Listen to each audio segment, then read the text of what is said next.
So, what about Social Security do LGBTQ plus people need to keep in mind? What are some of the concerns that are specific to the wider LGBTQ plus community that may or may not be of concern to the population as a whole, kind of, right?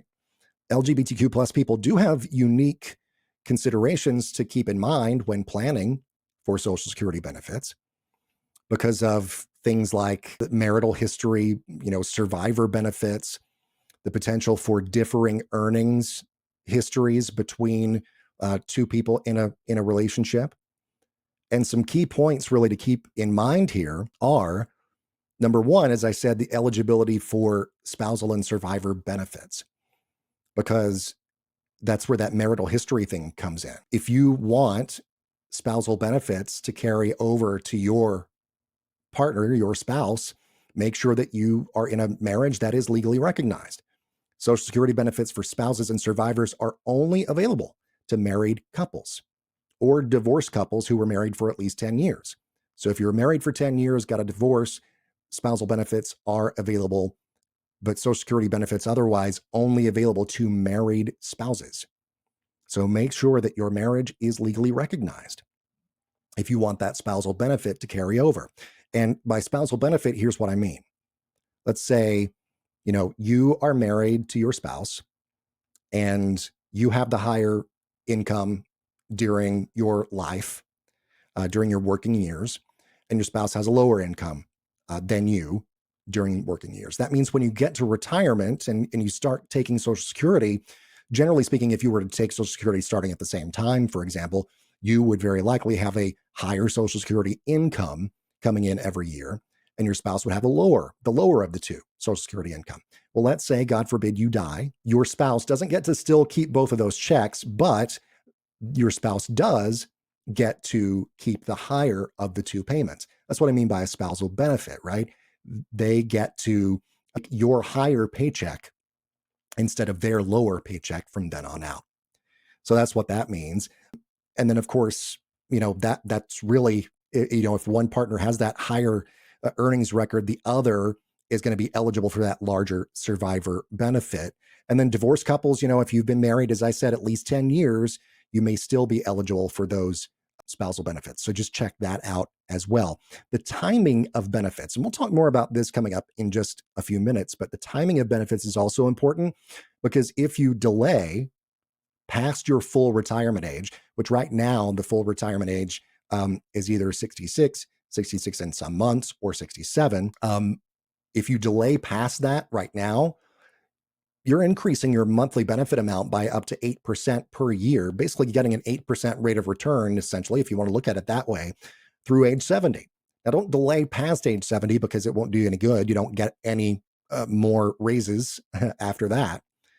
But if you want to wait, if you have health on your side and that kind of thing, that can be really good for the higher earning spouse because that maximizes not only your benefits, but survivor benefits as well. And if one partner is significantly older, then you have to take into account the timing of when each claims the benefits, because you may need some careful coordination to optimize your overall lifetime benefits.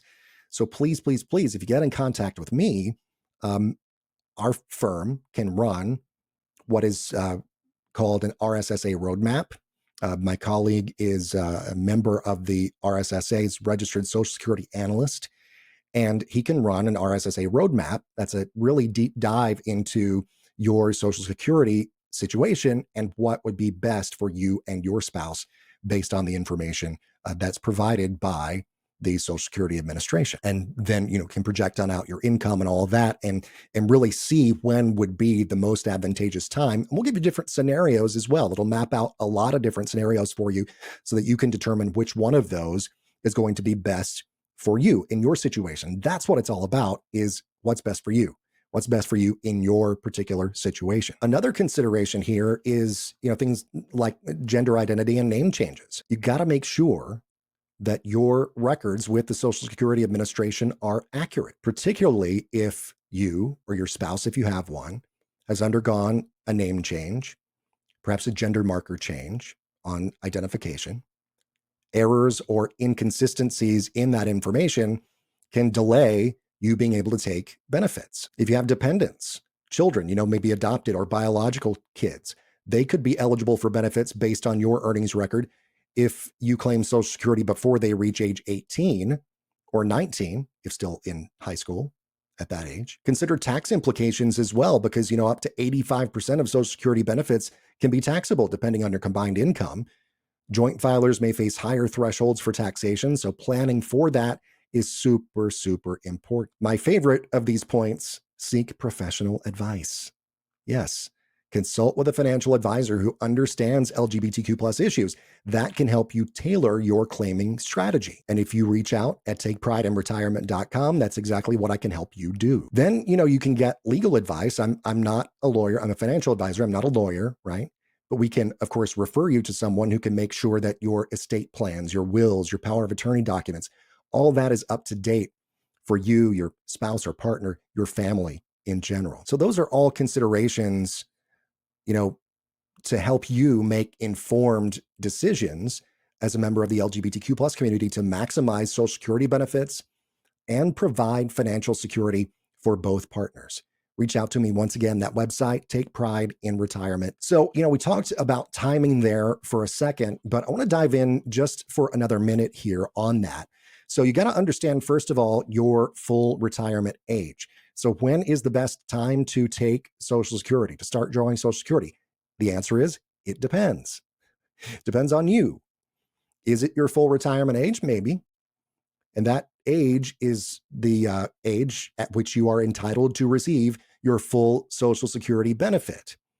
And as I said earlier, it's either 66, 66 and some months, or age 67 right now. It's based on your birth year. Delaying benefits past your full retirement age gives you that 8% thereabouts increase per year up until age 70.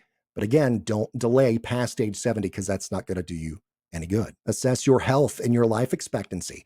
This is such an important piece of the puzzle here, because your current health, your family medical history, that all needs to be taken into consideration, because if you're in good health and have a history of longevity, delaying benefits could result in greater total lifetime benefits.